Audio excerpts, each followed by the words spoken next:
Welcome to the Highland Park Spotlight. I am your host, Keisha B, and I am excited to be here with you once again. So today's show is going to be a little different. So I have a lot of information that I do want to go over with all of you today that are tuning in, and those who will attempt to watch the show later. So there is some things I do want to cover and go over. So we've been trying to simplify the ways to get information out to residents here within the city of Highland Park. And there's been expressed some ideas, right? And one of those ideas was mailers. However, mailers are quite expensive when you're trying to cover the entire ground of the city. So we came up with the idea of an automated system. Okay, so I'm excited to announce that the city of Highland Park do have a new call-in number to hear the calendar of events, anything that's happening within the month of December, whether it's December, January, February, March, April. We're going to attempt to keep that information line open and up to date. So I do want to give that phone number for those who want to be able to call in to hear those calendar of events. So the new call in number is 313 569 9603. Again, that number is 313 569 9603. That is the new call-in number for the city of Highland Park to get the calendar of events. Now, this calendar of events is specifically events for the city. This does not include community events, but it does include just events taking place within the city of Highland Park. So that would be your city council meetings, your planning commission meetings, all of those things, any other events that's taking place at the rec center or at City Hall. All of that information will be listed on that automatic number, automatic system, I should say. And so again, that number is 313 569 9603. And so there was something remarkable that happened on Monday, December 4th.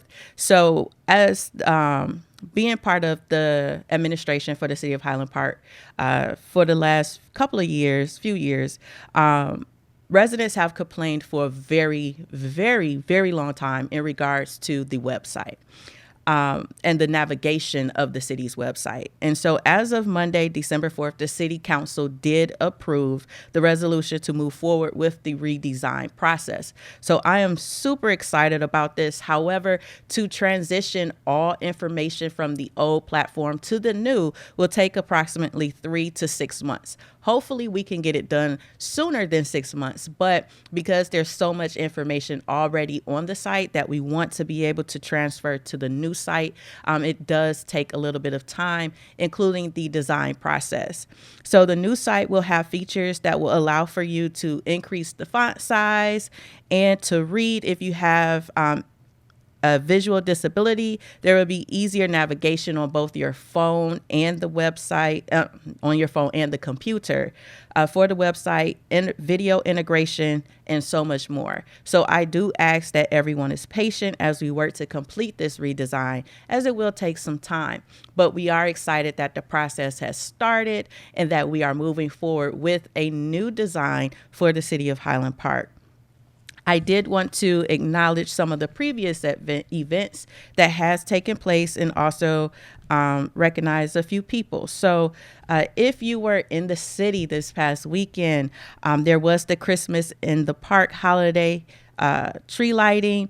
And so thank you to Parker Pride Alumni Association for partnering with the city of Highland Park for this event.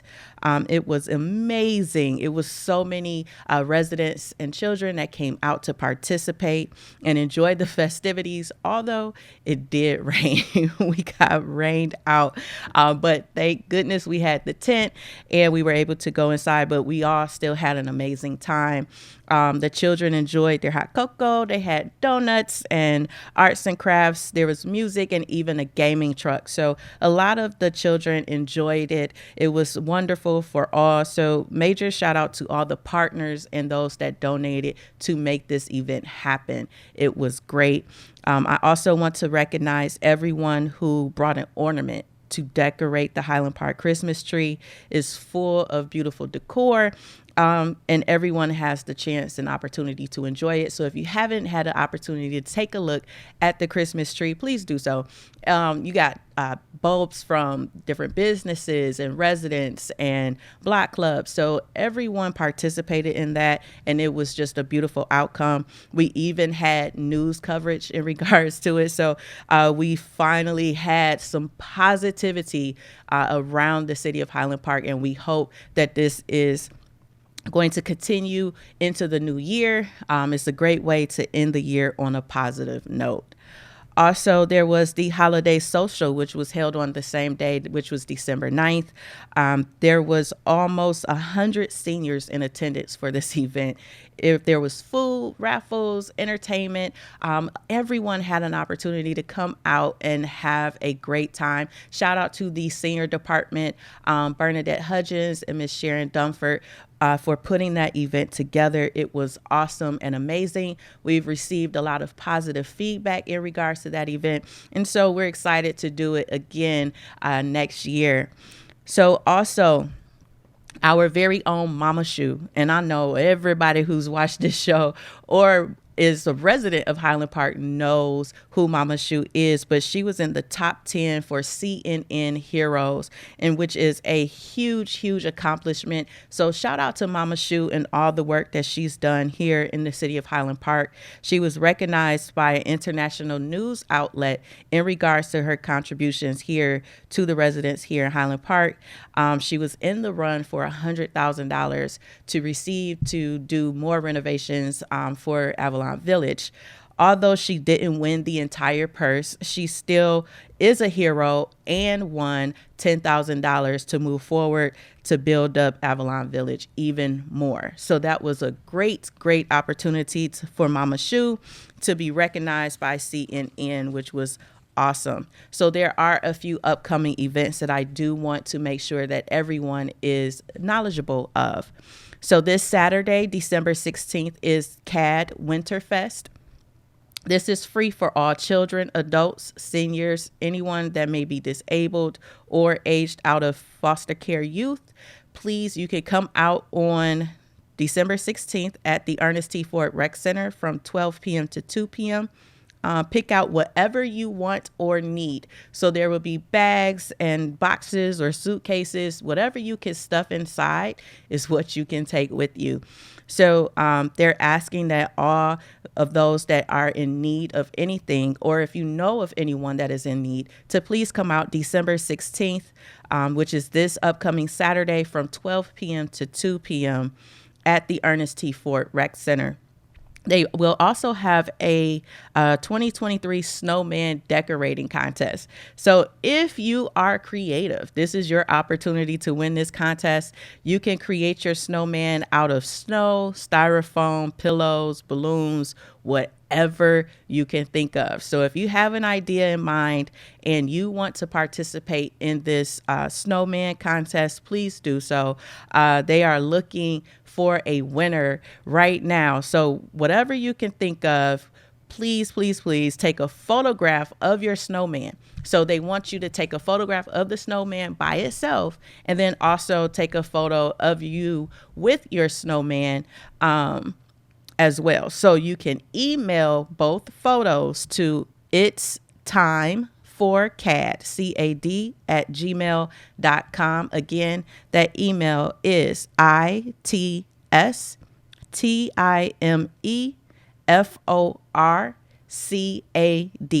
at gmail.com. So this is to participate in the 2023 Snowman Decorating Contest, which will be at the CAD Winterfest this upcoming Saturday, December 16th from 12 p.m. to 2 p.m. Please do not come outside of that 2 p.m. and please do not come before the 12 p.m. We want to make sure that everyone arrives and have an opportunity to participate in this. This is until supplies last. So if they don't have anything left after 1, we'll have to do it again. But again, this is this upcoming Saturday, December 16th, CAD Winterfest. Stuff the bags, boxes, or suitcase with whatever you can, and whatever you can fit inside of those bags, suitcases is yours to keep. Upcoming on December 18th is the last city council meeting before the end of the year. So if you haven't attended this meeting before, please come out. Have an opportunity to address the city council in regards to your concerns that are on the agenda. The city council works for your best interest, right?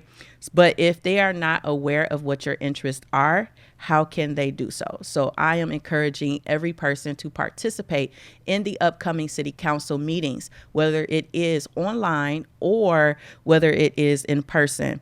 So join us on December 18th at 7 p.m. at City Hall on the second floor of City Hall on December 18th, or online, right? So you can join by visiting the YouTube page, which is at MI Highland Park on YouTube, to join the city council meeting. But I do encourage each and every person to participate, as in order for the city council to keep your best interest at heart, they have to know what your interests are. Next is the TIFA. So TIFA is not having their meeting on December 19th, so please keep that in mind. The Planning Commission will have their meeting on December 20th at 5:30, as well as the Housing Commission having their meeting on the same day at 6 p.m. So the Planning Commission on December 20th at 5:30 and the Housing Commission at 6 p.m. on December 20th. I'm sorry, I said December 30th. So Planning Commission will be meeting at 5:30 p.m. on December 20th, and the Housing Commission will be meeting at 6 p.m. on December 20th. So I wanted to make sure that I did correct that. Also, December 22nd will be the last day this year for free COVID testing. So they will be providing rapid and PCR tests on December 22nd. So please make sure that you come out to do so. We want to make sure that we keep our families and our friends safe this year. It is getting cold outside. Temperatures are fluctuating. So we want to make sure that we do our own due diligence to keep ourselves healthy. So testing is from 9 a.m. to 3 p.m. at the Ernest T. Ford Rec Center. City Hall will be closed on December 22nd. So December 21st at 4 p.m. is when City Hall will close its doors until next year. So please make sure that if you have any business that needs to be rectified before the new year, to please do so on before December 22nd, because December 21st at 4 p.m. City Hall is closing their doors. They will not reopen until January 2nd at 8 a.m. So they will be closed in observance of the holiday season, as they do every year.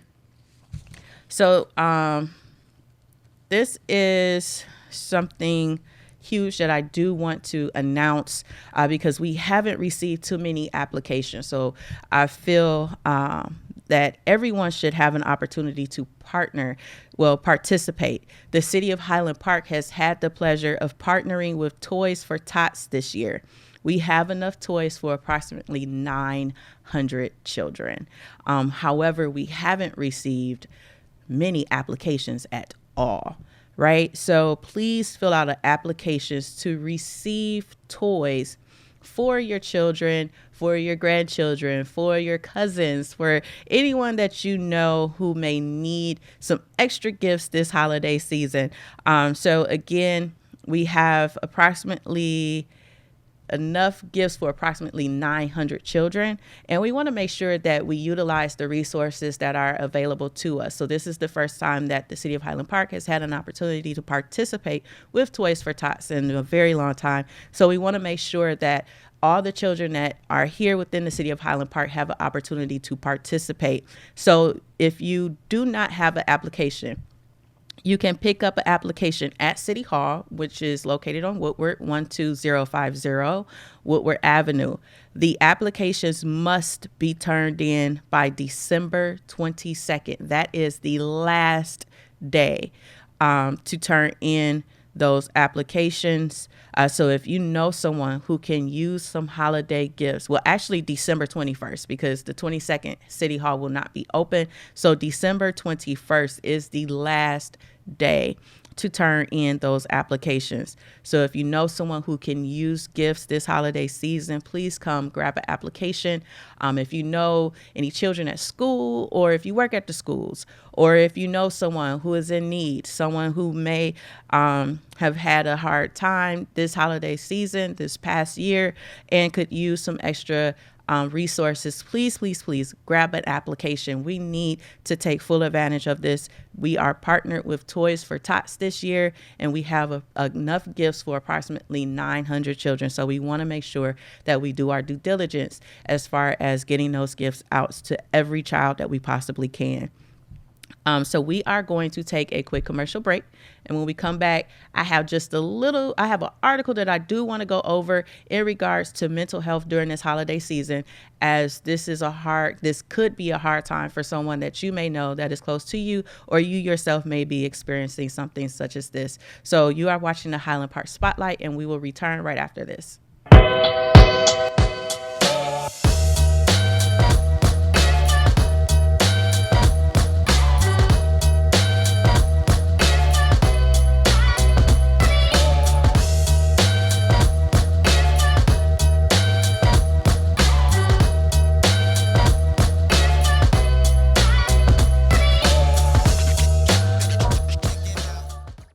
Welcome, Judge Mathis. Thanks for coming to share an important message with the Wayne County taxpayers.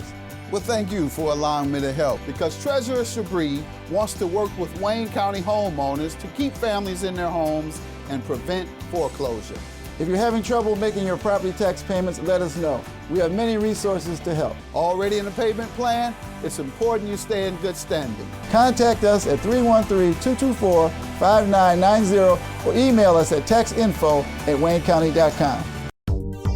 Have you ever wanted your own TV show? Have you dreamed of showcasing your talent for the world to see? Well, now you can. Have your own TV show. You can have your own 30-minute show. Not only will you be seen in the Detroit area, but you can be viewed worldwide. For more information, call 313-868-6612. Visit our studios and receive a free TV interview to promote your business, church, or organization by appointment only. Generational wealth. No risk, no reward. All entrepreneurs, get yours personalized with your business's name or logo. Order yours today. GenerationalWealthForLife.com or call 313-220-9433. That's 313-220-9433. Generational wealth. No risk, no reward. You know what it is, generational wealth. TV 33 is moving to WHPS TV channel 15.2. Make sure to rescan the channels on your TV. Then go to WHPS channel 15.2 to pick up TV 33 and all of your favorite shows. The move is on, and we want you to move with us to WHPS channel 15.2.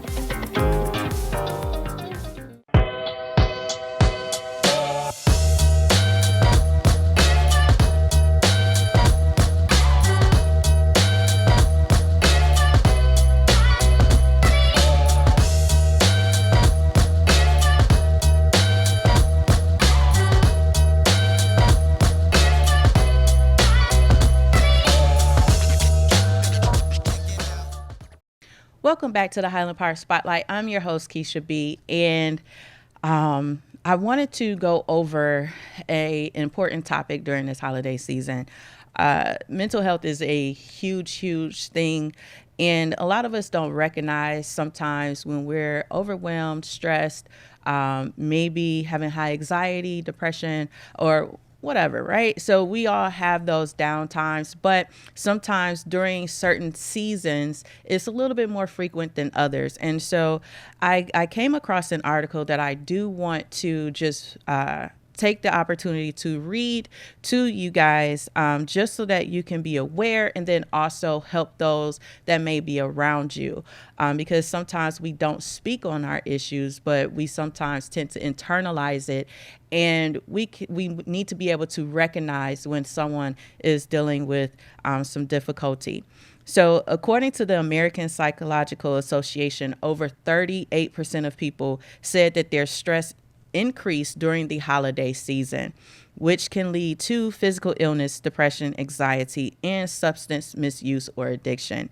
The reasons given include lack of time, financial pressure, gift giving, and family gatherings. So I do want to go over 6 signs you may be struggling around the holidays. So they've identified 6 common issues that come up this time of year, as well as suggestions from mental health experts for ways to address them. The first sign is you're lacking the holiday spirit.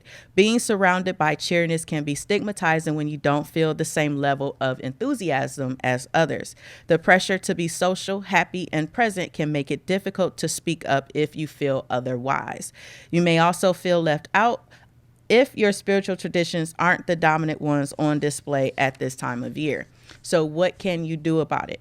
1, recognize that you don't need to force yourself to be happy and that it's good to acknowledge feelings that aren't joyful. Remember that you are not alone in feeling this way. 2, avoid numbing or avoid feelings by using alcohol or other substances which worsen anxiety and depression. If possible, surround yourself with people who feel similarly. Celebrate your traditions or create new ones. According to Alyssa Roningstam, which she has a PhD and a psychologist at the McLean Hospital, says it's important to understand that triggers for holiday angst come from many sources. Memories, stressful patterns that seem to occur every holiday, or potential new crises are common triggers. So 2, you're overwhelmed by grief and loss. If you're living with grief, loss, trauma, or loneliness, it can be easy to compare your situation to others, which can increase feelings of loneliness or sadness. Take time to check in with yourself and your feelings and have a realistic expectations for how the holiday season will be. If you're dealing with loss or grief, remind yourself that as circumstances change, traditions will change as well. What can you do about it? If holiday observances seem inauthentic right now, you do not need to force yourself to celebrate. During this time, connect with and plan to check in with the support group, faith community, or friends that understand. As much as possible, let your loved ones know they can support you, whether it's helping you with shopping or meet up for a regular walk. Often people want to help, but they don't know what to say or where to start. 3, you're feeling pressured to participate in activities and want no parts of them. We all have our own personal history with holidays. We dream about the ways holidays are supposed to be, which can be a dangerous perspective. We get caught up in wanting to do it all, but we aim to set more realistic expectation for ourselves and others. So what can you do about it? Accept your limitations and be patient with others too. Try to see others' point of view and recognize that we're all feeling a little stressed.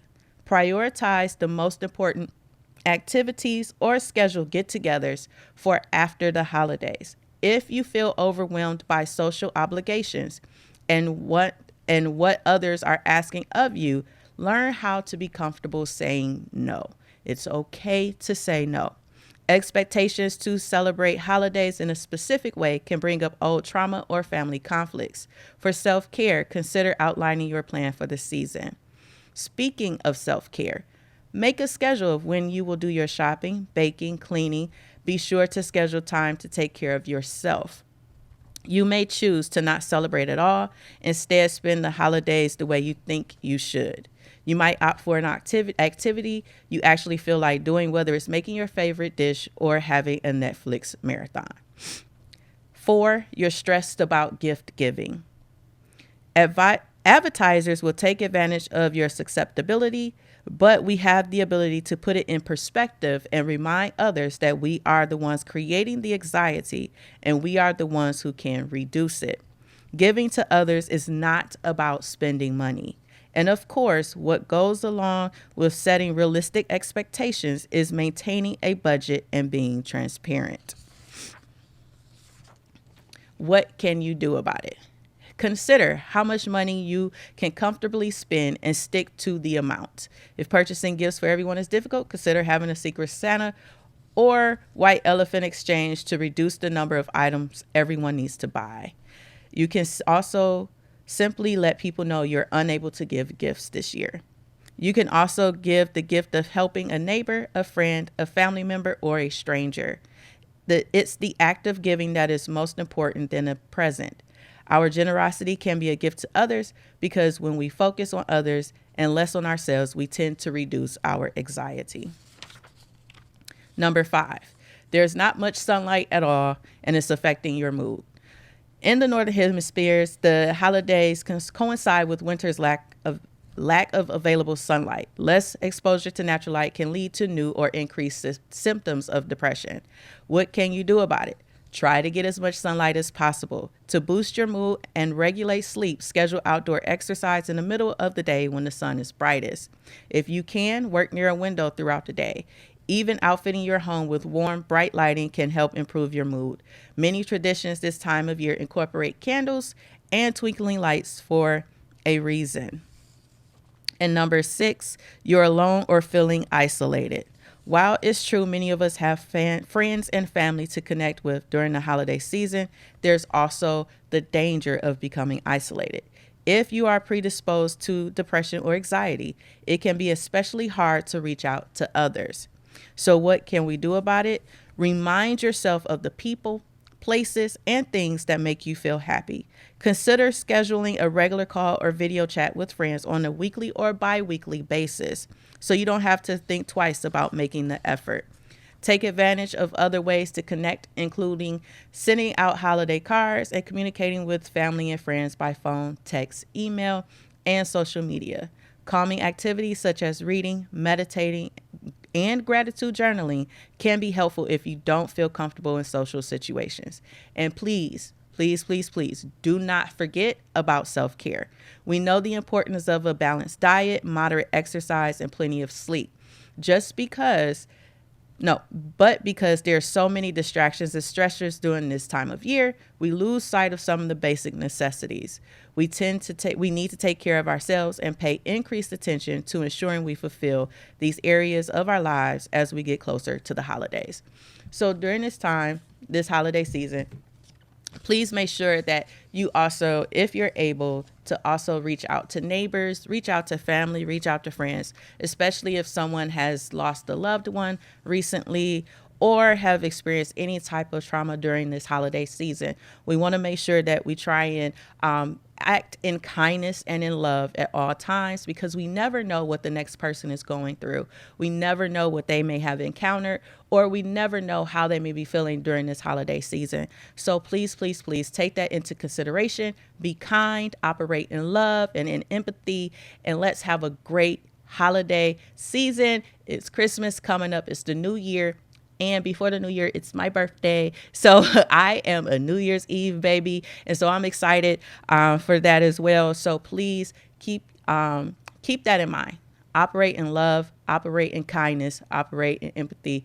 We have to do better as a community because it takes a village to raise a child. So if it takes a village to raise a child, to build up an entire community, we need as much love as possible. So we're going to take another break. And when we come back, we got something else.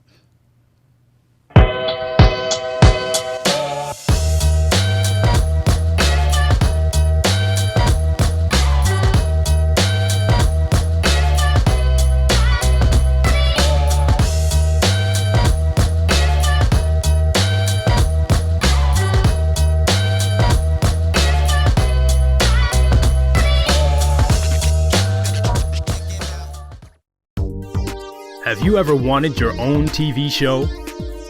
Have you dreamed of showcasing your talent for the world to see? Well, now you can. Have your own TV show. You can have your own 30-minute show. Not only will you be seen in the Detroit area, but you can be viewed worldwide. For more information, call 313-868-6612. Visit our studios and receive a free TV interview to promote your business, church, or organization by appointment only. All media platforms are engaged. Copy. Get ready to launch your show or product. Periscope ready. We're 5x5 ready to launch. Copy that. Trend worldwide across all major platforms. Ignition. 3, 2, 1. The world is waiting. Watkins Broadcasting. More than just TV.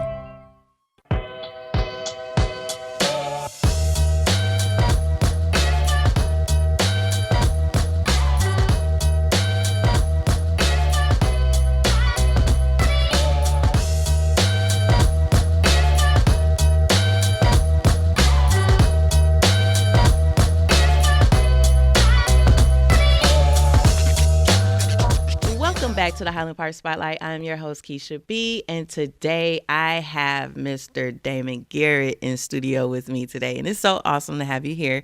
For those who don't know who he is the director of MCA, who is actually over the water department. Am I correct?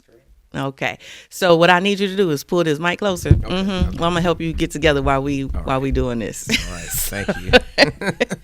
All right, so as the director of MCA, what does MCA actually stand for, and what are your backgrounds? So MCA stands for Metro Consulting Associates. Okay, and MCA was established in 2009. So I was employee number 5. So I started as a project manager and worked my way up to the president. So over the last 14 years, I've been able to work hard and have the opportunity to progress. I was project manager, director of operations, and now the president of the company. That's amazing. Mm-hmm. That is amazing. So how long has MCA and Highland Park, that partnership, been established? It seems like 20 years. So our partnership with Highland Park started back in 2014. Okay. So we're almost coming up on 10 years. We responded to an RFP that the city put out to have an engineering department. They said, hey, we need an engineer. So we put together this packet, went to city council. And at the time, Kathy was there. Okay. And she basically said, no, you guys are not doing this. Wow. But that was a good thing. That was a very good thing. She called me after that council meeting and said, I want you to help me with something else. And at the time, the city was involved in a lawsuit with MDOT. Okay. So that's actually how we got to the city, not in the water department capacity, but to help the city to win that lawsuit. And so that was about stormwater. So we got involved with that back in 2014. We drafted a stormwater ordinance for the city. There wasn't one from scratch.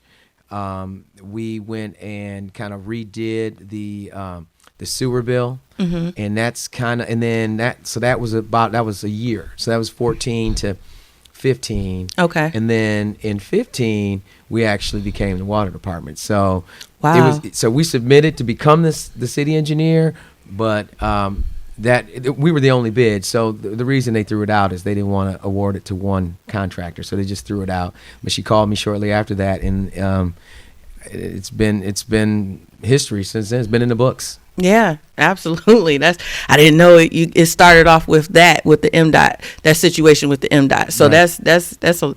That's information for me. And I'm pretty sure information for the residents. So there's been a lot of things, right, that has taken place over the years, many of which residents say they have no knowledge of, right? So I do understand that some residents aren't able to gather information as quickly as others, right? Right. Can you briefly describe some of the successes that you've had regarding assisting with the structure here in Highland Park? Oh, that's a very good question. So I'm going to take you back to 15, 16.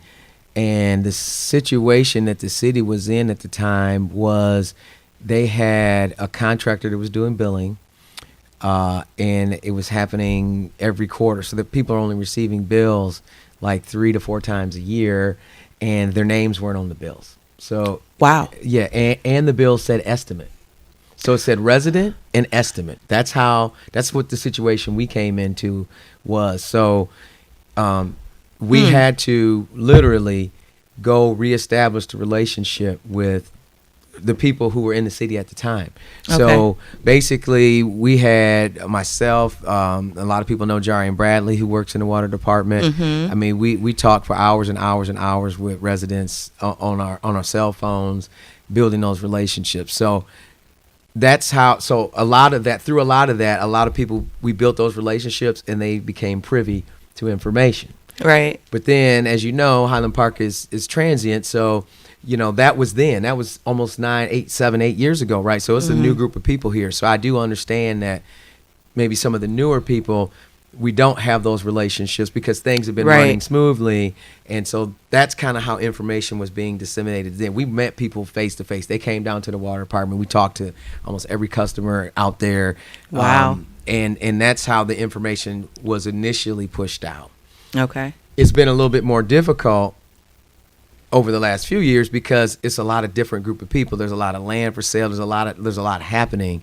So we haven't been able to develop those personal relationships like we did back in the day. But we always say, I mean, we have some wonderful clerks at the water department. Come down to the water department. People come down there, they give me messages, call so-and-so, you need to take care of this, you need to talk to this person about their bill, you need to do that.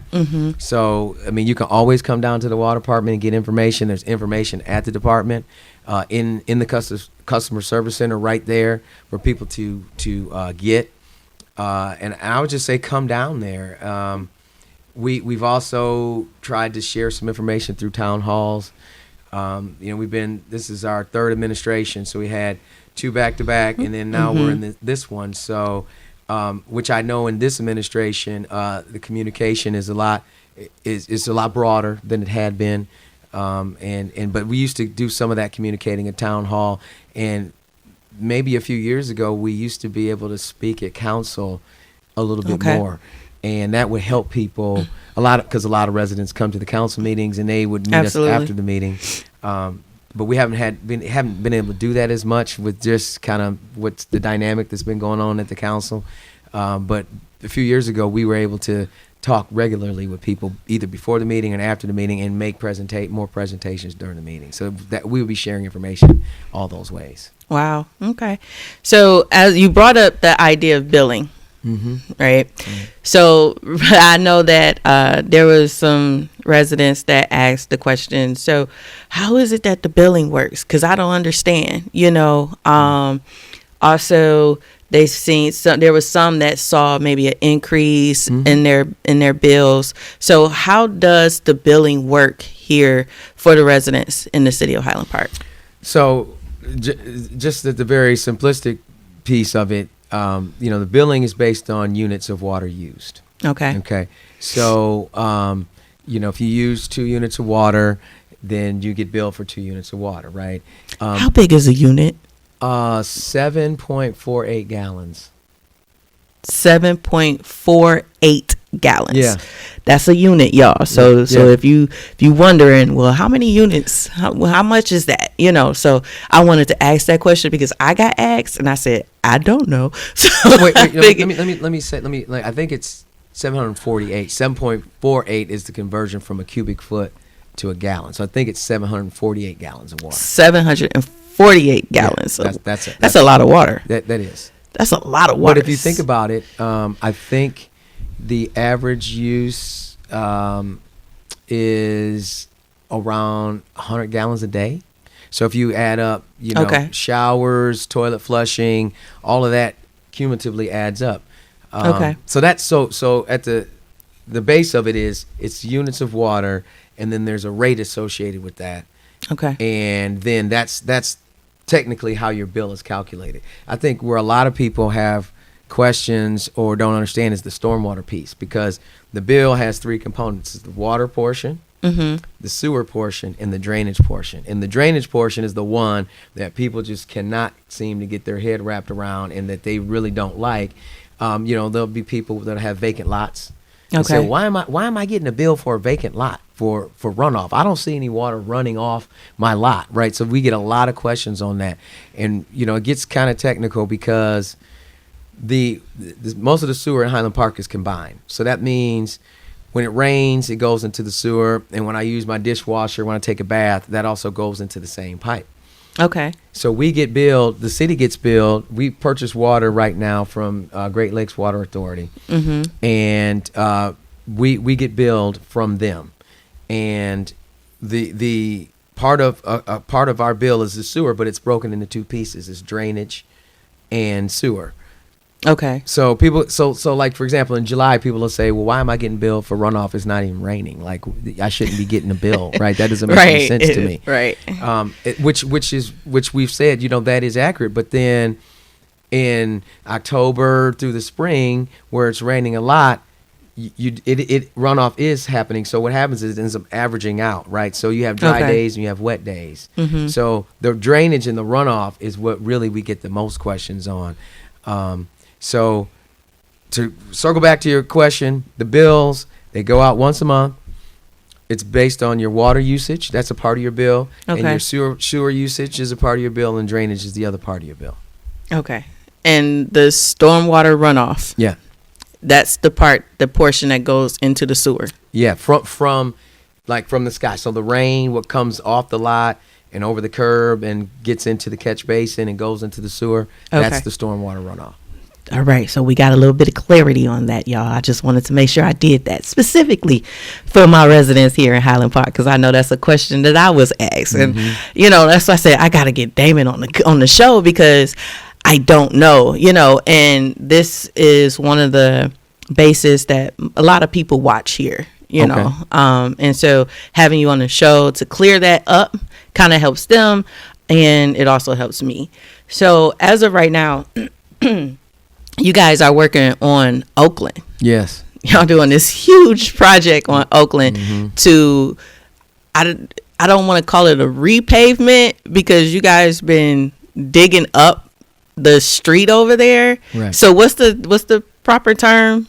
So, Oakland is actually a resurfacing project. Resurfacing, okay. Right. So as long as we've been in Highland Park, there hasn't been really any road work. It's all been water, all these water projects. But Oakland is one of the first major resurfacing projects that has happened in the city. So there's two types of things. There's reconstruction, so we dig everything up and put everything back new, right? Right. Resurface, in theory, is we just take off the base level of asphalt. So what we're driving on, there's usually two layers. It's the top where our wheels from our car is on, and then there's another layer of asphalt right underneath that. And if we take both of those off, there's aggregate there, right? Okay. So Oakland's a resurfacing. So basically, we just milled off all that asphalt. So it's like 3-4 inches of asphalt milled off, and then it's being put back, and that we call those resurfacing projects. Okay. And then there was some sidewalk, but we ran into some train tracks out there, which was crazy. Oof. And it's kind of delayed. The project actually was supposed to be completed maybe about a month ago, but those train tracks. The contractor said, "Well, I don't want to pave over these train tracks. Like, what do I do?"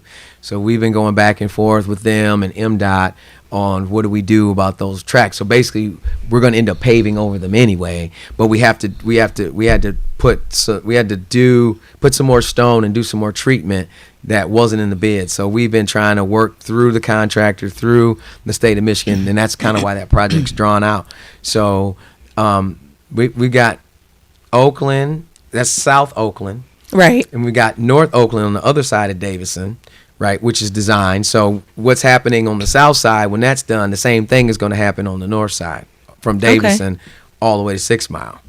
Oh, that's good. And we've got the service drives will be done as well next year.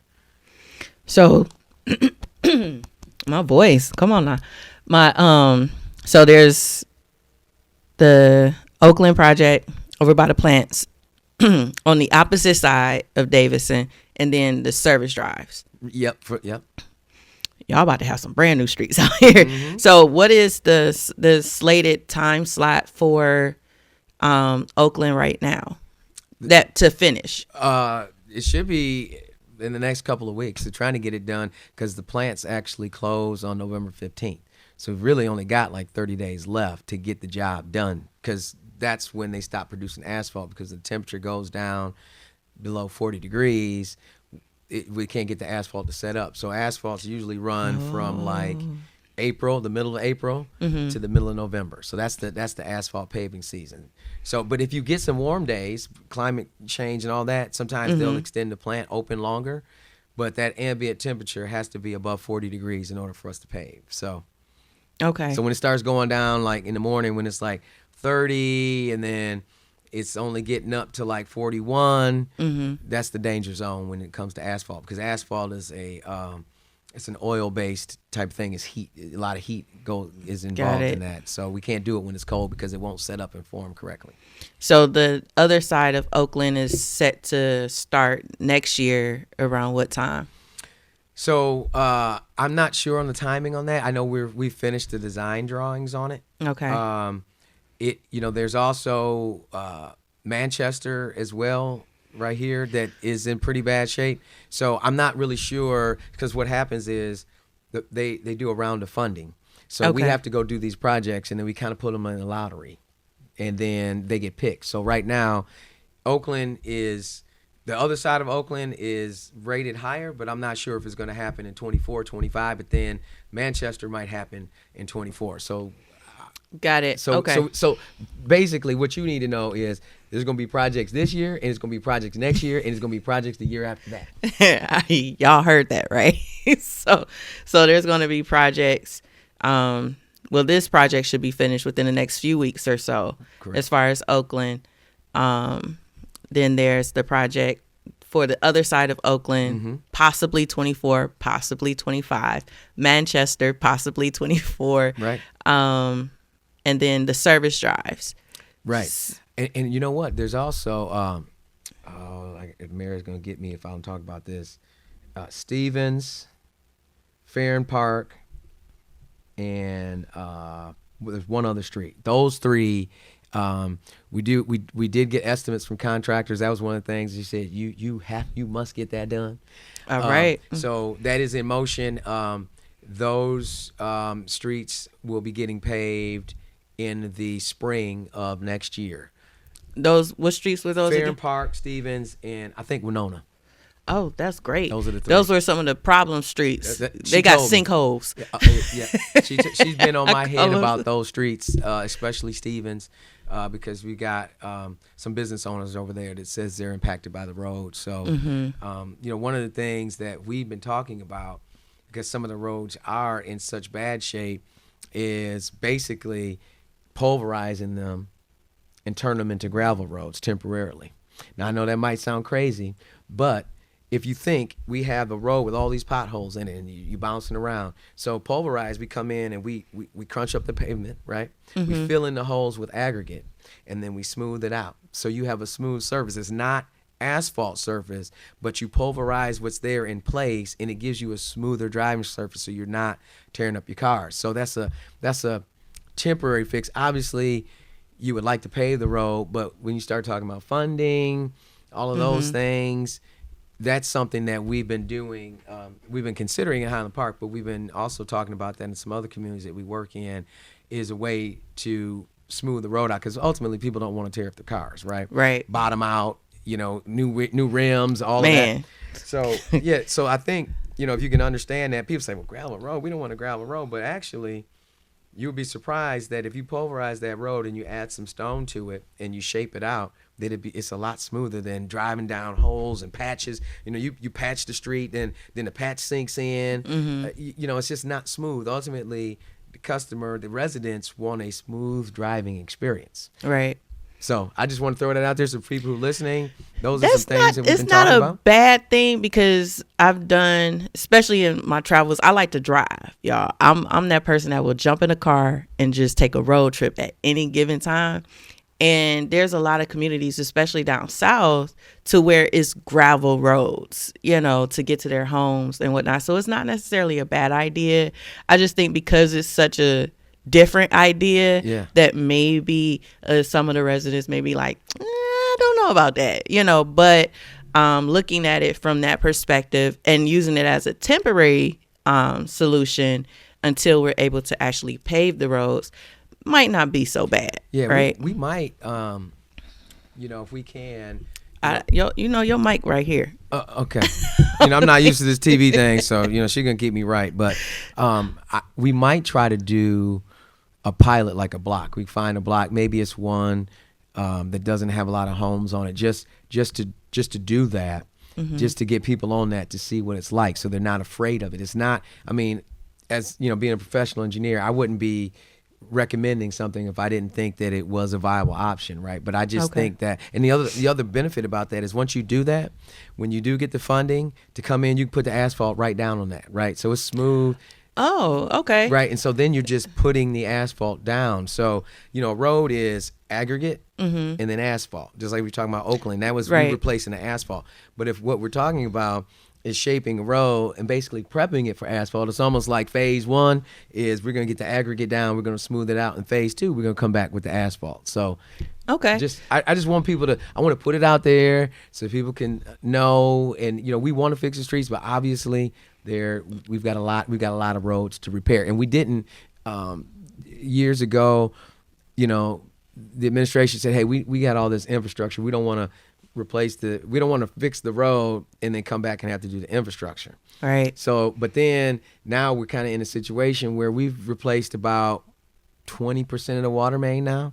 So there's 60 miles in the city, which is about 11 to 15 miles we've replaced. So now we're starting to get in that place where we need to start paving these roads, because before it was like, well, we got to replace all the main. Well, okay, so now that you've replaced the main, now we got to see these roads getting replaced. So we've heard that, we understand that, we didn't forget about that, and that's something that's high priority. And I know it was something that was high on the mayor's priority even before she became the mayor. She told me, like, these roads need to be fixed. This is ridiculous. So you mentioned something as far as the infrastructure, okay, but we're gonna definitely dive into that. But we got to take a commercial break. Okay, but I want to come back and speak on the infrastructure here in Highland Park, because that's been the main thing, especially with the Great Lakes Water Authority, right? So was dealing with our infrastructure. So you have been watching the Highland Park Spotlight. I'm your host, Keisha B, and we will return